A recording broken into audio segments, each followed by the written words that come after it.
Hi friends, welcome to Sudeep குட்டி channel. எல்லோரும் எப்படி இருக்கிறீங்க? நல்லா இருக்கீங்களா? இப்போ நம்ம சேனலில் பார்க்க போகிறது என்ன அப்படின்னா, கருவாட்டு குழம்பு எப்படி செய்யலாம், அதோட பெனிஃபிட்ஸ் என்னங்கிறத பற்றி பார்க்கலாம். அதுக்கு முன்னாடி நம்ம சேனலை இப்போ தான் நீங்கள் ஃபஸ்ட் டைம் பார்க்குறீங்க அப்படின்னா சப்ஸ்கிரைப் பண்ணாதவங்க சப்ஸ்கிரைப் பண்ணிடுங்க. அப்படியே அது பக்கத்தில் இருக்க பெல் ஐக்கானையும் கிளிக் பண்ணி ஆளுங்க பட்டனை ப்ரெஸ் பண்ணிடுங்க. வாங்க இப்போ வீடியோக்குள்ளே போகலாம். இப்போ நம்ம கருவாட்டு குழம்புக்கு தேவையான மசாலா ஃபஸ்ட்டு அரைச்சி எடுத்துக்கலாம். அதுக்கு அரை கப் அளவுக்கு தேங்காய் சேர்த்துருக்குறேன். ஒரு 6-7 சின்ன வெங்காயம் சேர்த்துருக்குறேன். 1/2 டீஸ்பூன் அளவுக்கு ஜீரகம், 1/2 டீஸ்பூன் அளவுக்கு மிளகு, 1/4 டீஸ்பூன் அளவுக்கு பெருங்காயத்தூள், இது கூடவே கொஞ்சமாக சுக்கு சேர்த்துக்கலாம். ஒரு 1/4 டீஸ்பூன் அளவுக்கு மஞ்சள் தூள், அப்புறம் ஒரு 3 டீஸ்பூன் அளவுக்கு குழம்பு மிளகாய் தூள்,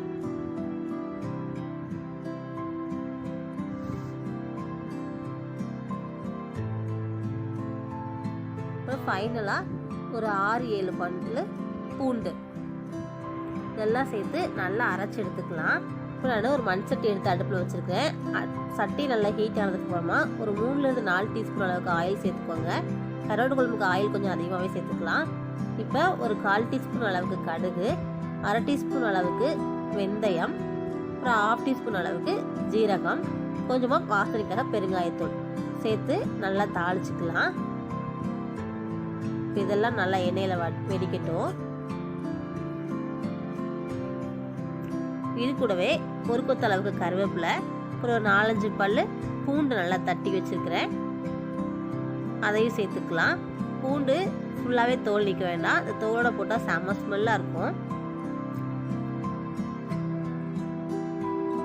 இப்போ இது கூடவே நான் ஒரு 20 சின்ன வெங்காயம் கட் பண்ணி வச்சுருக்கிறேன், அதையும் சேர்த்துக்கலாம். இப்போ இது நல்லா வதங்கட்டும். சின்ன வெங்காயம் கருவாட்டு குழம்புக்கு செம்ம டேஸ்ட்டை கொடுக்குங்க. இது நல்லா கண்ணாடி பதத்துக்கு வர வரைக்கும் நல்லா வதக்கிக்கலாம். உங்களுக்கு சின்ன வெங்காயம் தேவையில்லை, நீங்கள் பெரிய வெங்காயம் கூட எடுத்துக்கலாம். இது நல்லா கண்ணாடி பதத்துக்கு வந்ததுக்கப்புறமா நம்ம அரைச்சி வச்சிருக்க மசாலாவை சேர்த்துக்கலாம். இது நம்ம எதுவுமே வறுத்து அரைக்கலை, பச்சையாகவே அரைச்சதுனால உங்களுக்கு பச்சை வாசனை போகிற வரைக்கும் நல்லா வதக்கிக்கோங்க. நம்ம அந்த மசாலா கூடவே மிளகு, ஜீரகம், பெருங்காயத்தூள், அப்புறம் வெள்ளைப்பூண்டு, சுக்கு இது எல்லாமே சேர்த்துக்கனால எனக்கு ரொம்பவே நல்லதுங்க. உடல் வலிலாம் நல்லா நீங்கும், வாயு தொல்லை இருந்தால் நல்லா அது சரியாகும். அதனால் இப்படி அரைச்சி வச்சு நீங்களும் செய்யுங்க. இப்போ நான் ஒரு எலுமிச்சைப்பழ சைஸ் அளவுக்கு புளி எடுத்து ஊற வச்சு கரைச்சி வச்சுருக்கிறேன். இப்போ அந்த புளி கரைசலை சேர்த்துக்கலாம். இப்போ நமக்கு குழம்பு நல்லா கொதிக்கட்டும். குழம்பு கொதி வர்றதுக்காக ஒரு மூடி போட்டு குழம்பு மூடி வச்சுக்கலாம். பாருங்க, குழம்பு சூப்பராக நல்லா கொதி வந்துருச்சு, மசாலையெல்லாம் நல்லா வெந்துருச்சு. இந்த ஸ்டேஜில் நம்ம ஒரு 2 பெரிய சைஸ் தக்காளி பழம் எடுத்து சின்னதாக கட் பண்ணி வச்சுக்கோங்க, அதை சேர்த்துக்கலாம். தக்காளி எண்ணெயில் வதக்கி போடுறத விடையும் இது நல்லா டேஸ்ட்டாக இருக்குங்க. நீங்கள் இப்படி ஒரு டைம் செஞ்சு பாருங்கள். நான் எப்போவுமே மீன் குழம்பு கருவாட்டு குழம்புக்கு தக்காளியை எண்ணெயில் வதக்கவே மாட்டேன். மசாலா வெந்ததுக்கு அப்புறம் தான் தக்காளி பழத்தை சேர்ப்பேன். இப்போ தக்காளி வேகிறதுக்காக இன்னும் ஒரு 5 நிமிஷத்துக்கு மூடி போட்டு நல்லா மூடி வச்சுக்கலாம்.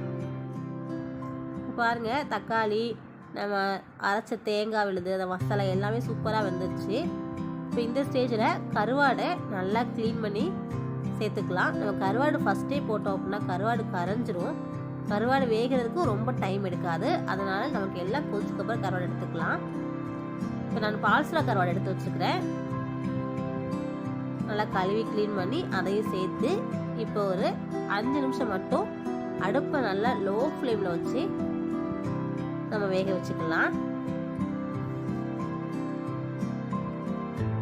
இப்போ நம்ம லாஸ்ட்டாக தேவையான அளவுக்கு உப்பு சேர்த்துக்கலாம். நமக்கு ஆல்ரெடி கருவாட்டில் உப்பு இருக்கும், அதனால உப்பு பார்த்து கம்மியாக மட்டும் சேர்த்துக்கோங்க. ஃபஸ்ட்டே உப்பை அதிகமாக சேர்த்துறாதீங்க. இப்போ நம்ம எல்லாமே நல்லா கிளறி விட்டு அடுப்பை சிம்மில் வச்சு ஒரு 5 நிமிஷத்துக்கு நல்லா வேக விட்டுக்கலாம்.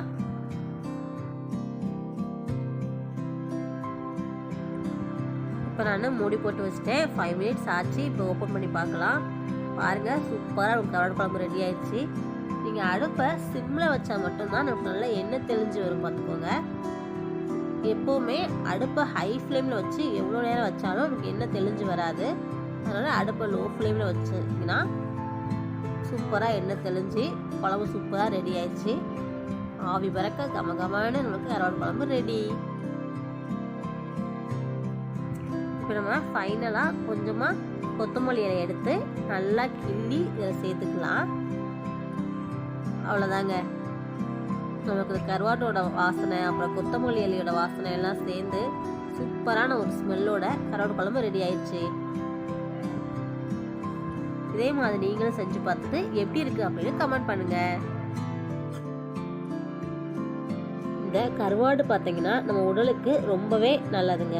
இப்போ ஃபீடிங் மதர்ஸ்லாம் இருக்காங்க அப்படின்னா இந்த பால்சுரா கருவாடு அடிக்கடி சாப்பிட்டாங்க அப்படின்னா உண்மையாகவே பிரெஸ்ட் மில்க்கு நல்லா செக்ரிகேட் ஆகும்.